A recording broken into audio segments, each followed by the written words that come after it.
Good morning students. अब हम बात करते हैं कक्षा 11वीं की। जो हमारा नया टॉपिक है उसका नाम है मूलनपाती सूत्र। ये मूलनपाती सूत्र होता क्या है? मूलनपाती सूत्र वो है कि कोई भी हमारा जो सूत्र होता है उसको सरल रूप में लिखना। किसी भी सूत्र को सरल रूप में लिखना, उस यौगिक का क्या कहलाता है? मूलनपाती सूत्र कहलाता है। 8-20 कक्षा 11वीं, विषय रसायन विज्ञान,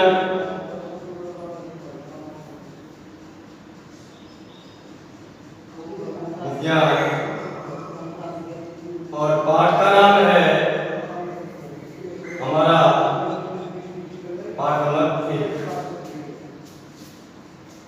तो बात करते हैं मूलनपाती सूत्र।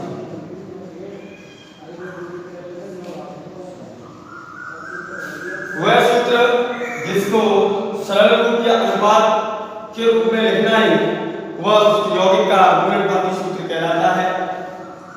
जैसे मैंने एक एग्जाम्पल ले लिया,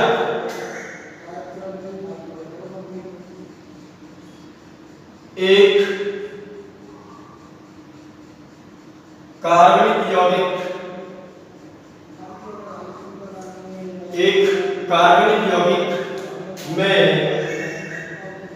40% कार्बन,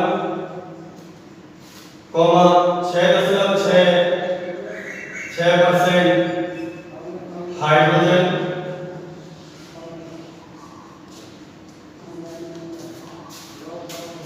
वर्सेस ऑक्सीजन है। वर्सेस ऑक्सीजन है।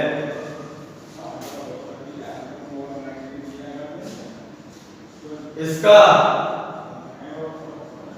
वाष्प घनत्व 30 है। तो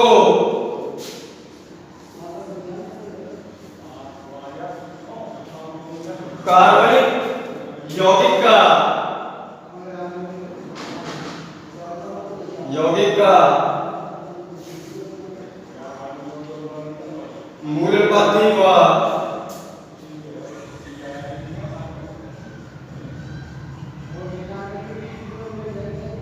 आणविक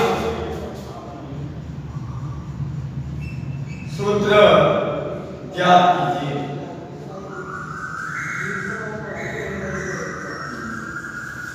तो एक कार्बनिक यौगिक दिया है जिसमें कार्बन दिया है 40%, 40%, हाइड्रोजन दिया है 6.6%, वर्सेस ऑक्सीजन दिया है, और इसका वाष्प घनत्व 30 मतलब 30 दिया है। तो हमें इसका मूलनपाती सूत्र क्या निकालना है? इसका आणविक सूत्र निकालना है। तो उसके लिए हल करेंगे।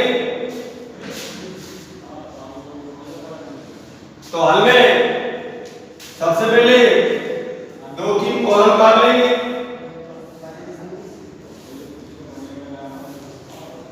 या लिखते तत्व का नाम,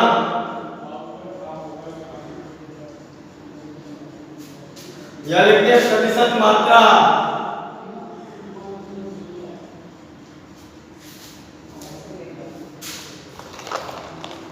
या लिखिए परमाणु भार या आपेक्षिक संख्या, और या लिखेंगे सरल अनुपात। तो हमारे पास सबसे पहले कार्बन है,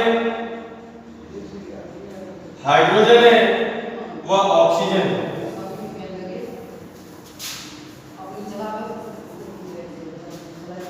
ये हमें दे रखा है।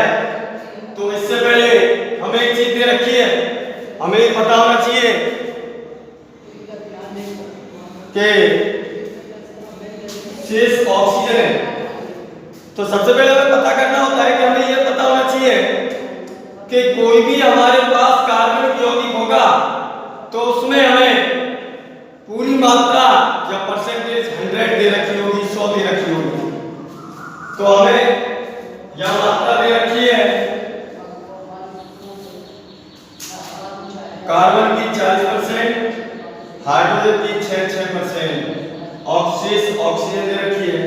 तो कैसे निकालेंगे? ऑक्सीजन की प्रतिशत मात्रा बराबर कार्बन की प्रतिशत मात्रा प्लस हाइड्रोजन की प्रतिशत मात्रा। 100 माइनस कार्बन की प्रतिशत मात्रा प्लस ऑक्सीजन की प्रतिशत मात्रा, सॉरी हाइड्रोजन की प्रतिशत मात्रा। तो ऑक्सीजन की प्रतिशत मात्रा बराबर 100 माइनस 40 प्लस 6.6%। ऑक्सीजन परसेंटेज बराबर 100 माइनस 46.66%। तो कितनी बची हमारे पास में?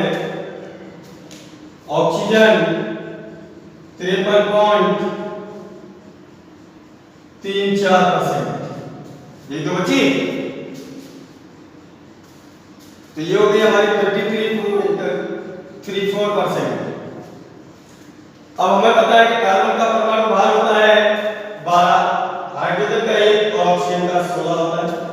आपेक्षिक संख्या का मतलब है कि कार्बन अपॉन 40% मात्रा डिवाइडेड बाय परमाणु भार 6.6% डिवाइडेड बाय 1 और 53.34%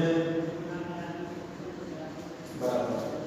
इसको इससे काटो तो 12 कम 12 काटो तो 12 3 36 बचे 4 3 3।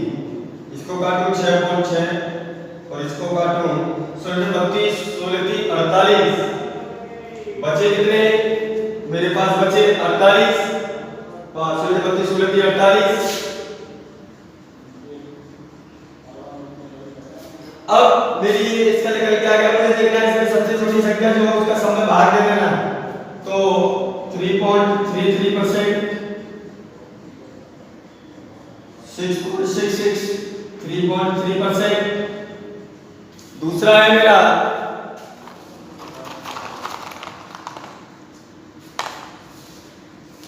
3.33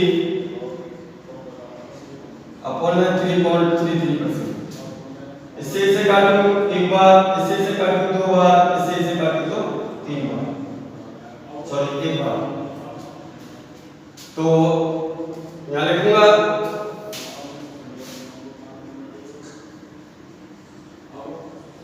कार्बनिक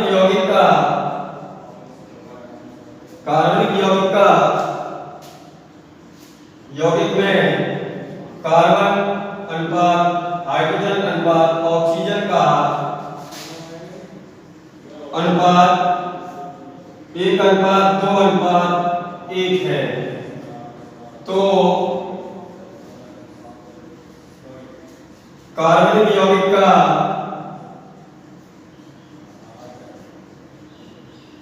मूलानुपाती सूत्र, कार्बन कितना है 1, हाइड्रोजन कितना है 2, ऑक्सीजन 1 होगा। ठीक है, 1 कार्बन 2 हाइड्रोजन और 1 ऑक्सीजन होगा। अब आगे बात करते हैं। हमें दिया है वाष्प घनत्व 30। वाष्प घनत्व दिया है हमें कितना 30। तो यहां पर लिखेंगे मूलानुपाती सूत्र भार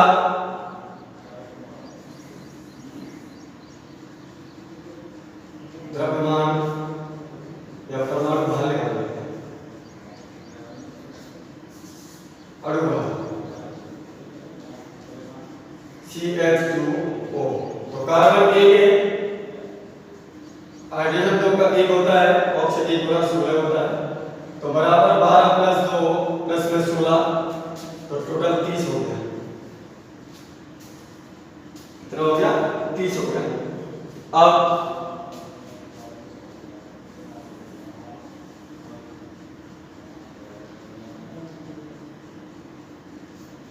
अणुभार बराबर, इसको तो मोलर द्रव्यमान लिखते हैं,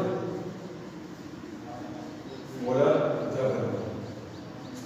तो कितना हो जाएगा 2 गुणा वाष्प घनत्व, तो 2 वाष्प घनत्व कितना दिया है 30, तो बराबर हो गया 60। n बराबर मोलर द्रव्यमान बटे अणुभार। मोलर द्रव्यमान कितना आ गया हमारा 30,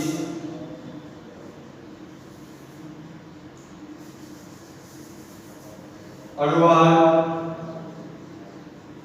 बटे मोलर द्रव्यमान। तो अणुभार कितना आ गया हमारा 60 और ये आ गया हमारा 30 बराबर आ गया n बराबर 2। तो n का मतलब है CH2O की वैल्यू n, तो ये हो जाएगा CH2O की वैल्यू 2, तो बराबर कितना हो जाएगा C2H4O2। तो इसका मोलर या आणविक द्रव्यमान या आणविक सूत्र क्या होगा C2H4O2 होगा। इस तरीके से हम मोलर सूत्र व आणविक सूत्र निकाल सकते हैं।